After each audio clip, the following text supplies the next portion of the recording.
Hi అండి, welcome to Daksha vlogs. ఈరోజు కొబ్బరి పచ్చెనపప్పు కూర ఎలా చేసుకోరో చూపిస్తున్నాను. చూపించిన విధంగా ఉల్లిపాయలు పచ్చిమిర్చి చిన్న చిన్న ముక్కల కింద కట్ చేసుకొని పెట్టుకోవాలండి. రాత్రి నానబెట్టుకున్నాను పచ్చెనపప్పు. ఒక కొబ్బరికాయ తీసుకొని కొబ్బరికాయ మిక్సీ పట్టుకున్నానండి. తురుము కింద బాండి పెట్టి తగినంత ఆయిల్ వేసుకొని పోపులన్నీ వేసుకోవాలండి. పచ్చెనపప్పు వేసుకోకర్లేదు, కొబ్బరి పచ్చెనపప్పు కదా ఇప్పుడు చేసేది. మినపప్పు, ఆవాలు, జీలకర్ర వేసుకొని బాగా వేగనించుకోవాలండి. దూరగా వేగితే సరిపోతుంది. దాంట్లో 2 ఎండుమిర్చి వేసుకున్నాను. ఉల్లిపాయలు, పచ్చిమిర్చి, కరివేపాకు కూడా వేసుకొని దూరగా వేయించుకోవాలండి. నేను కొంచెం పెద్ద పెద్ద ముక్కలే వేసుకున్నానండి. మీకు మా కొంచెం అలాగే అలవాటు. మీరు చిన్న చిన్న ముక్కల కింద కట్ చేసుకుని ఉల్లిపాయలు వేసుకుంటే చాలా బాగుంటుంది. చూపించిన విధంగా దూరగా వేయించుకోవాలండి. మూత పెట్టకూడదండి, ఉల్లిపాయలు నీరు వచ్చేస్తాయి. మూత పెట్టకుండానే మగ్గనిచ్చుకోవాలి.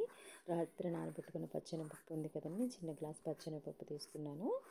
పచ్చెనపప్పు మొత్తం కడిగి శుభ్రం చేసుకొని వేసుకోవాలండి. వేసుకున్న తర్వాత మొత్తం ఉల్లిపాయ, పచ్చిమిర్చి మొత్తం అంతా కలిసేటట్టు బాగా కలుపుకొని మూత పెట్టుకొని 5 మినిట్స్ మగ్గనిచ్చుకోవాలండి. చాలా టేస్టీగా ఉంటుందండి. మీరు ట్రై చేయండి. తెలిసిన వాళ్ళు అయితే కామెంట్ చేయండి. మేము కొత్తగా ఛానల్ పెట్టామండి.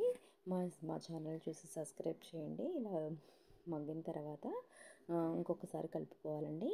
దీంట్లో మనం తురుము పెట్టుకున్నాం కదా కొబ్బరి, మీకు కొంచెం కొబ్బరి ఎక్కువ కావాలంటే ఎక్కువ వేసుకున్నట్లయితే కొంచెం వేసుకోవచ్చండి.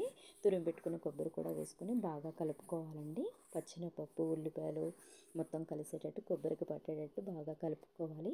మొత్తం కూర అంతా కలుపుకోవాలండి. బాగా కలిసేటట్టు బాగా కలుపుకోవాలి. ఎందుకంటే ఎక్కువ కారం అది వేయక్కర్లేదు. దీంట్లో ఎండుమిర్చి, పచ్చిమిర్చి వేసాం కదా, దీంట్లో కొంచెం పసుపు వేసుకొని తగినంత సాల్ట్ కూడా వేసుకోవాలండి. తగినంత సాల్ట్ వేసుకొని మీకు రుచికి సరిపడినంత సాల్ట్ వేసుకొని మగ్గ పెట్టుకోవాలండి. ఎందుకంటే మగ్గ పెట్టుకోవడం అంటే మీకు తెలుస్తుందో లేదో కానీ మూత పెట్టి సిమ్లో పెట్టి ఉంచుతారు కదా, ఉడుకుతుంది. దాన్ని మేము మగ్గ పెట్టడం అని అంటాము.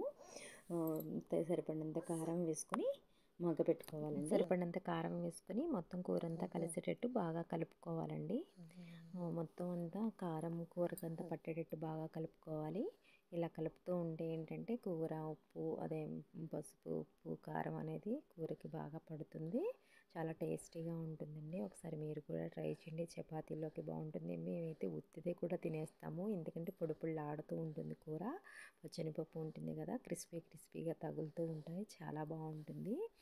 మీరు కూడా ట్రై చేయండి. మేము కొత్తగా ఛానల్ పెట్టామండి. మా ఛానల్లో హెల్త్ టిప్స్ ఉన్నాయి, హెయిర్కి సంబంధించిన టిప్స్ ఉన్నాయి, స్కిన్కి సంబంధించిన టిప్స్ ఉన్నాయి, చాలా ఉన్నాయండి. ఒకసారి చూడండి. ఇలా మగ్గనిచ్చిన తర్వాత తగినంత కొంచెం వాటర్ ఎక్కువ, తగినంత అంటే కాదండి, ఎక్కువ ఏం పోసుకోకర్లేదు, కొంచెం పోసుకుంటే సరిపోతుంది. కొంచెం ఉడికితే సరిపోతుందండి.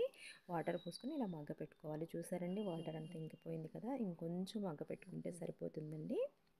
ఇలా మొత్తం అంతా కలుపుకొని, ఎందుకంటే కొంచెం కలుపుతూ ఉండాలండి, లేకపోతే అడుగంటేస్తుంది. ఇది పొడి పొడిలాడుతూ ఉంటుందని చెప్పాను కదా. కొంచెం కొంచెం ఆయిల్ వేసుకొని, ఎందుకంటే అడుగంటేస్తుంది, కొంచెం ఆయిల్ వేసుకొని మొత్తం కలుపుకోవాలండి. చూసారు కదా, మొత్తం అంతా వాటర్ అంతా ఇంకిపోయింది. ఇలా పొడి పొడిలాడుతూ ఉంటుంది. చూసారు కదండి, చాలా టేస్టీగా ఉంటుంది. పిల్లలు అయితే చాలా ఇష్టంగా తింటారు. ప్లీజ్ అండి, మా ఛానల్ ఫస్ట్ టైం చూసినట్లయితే లైక్ చేయండి, షేర్ చేయండి, సబ్స్క్రైబ్ చేయండి. చూసారు కదా, అయిపోయింది. ఎంతో టేస్టీగా కొబ్బరి పచ్చెనపప్పు కూర రెడీ అండి. ఒక బౌల్ తీసుకుని దాంట్లో సర్వ్ చేసుకోవడమేనండి. ఎంతో టేస్టీగా ఉంటుందండి. ఉత్తిదైనా తినేస్తారు. మీరు కూడా ఒకసారి ట్రై చేయండి. థ్యాంక్ యూ ఫర్ వాచింగ్ అండి. ప్లీజ్ అండి, ఒకసారి మా ఛానల్ చూసి షేర్ చేయండి, సబ్స్క్రైబ్ చేయండి. Thank you for watching.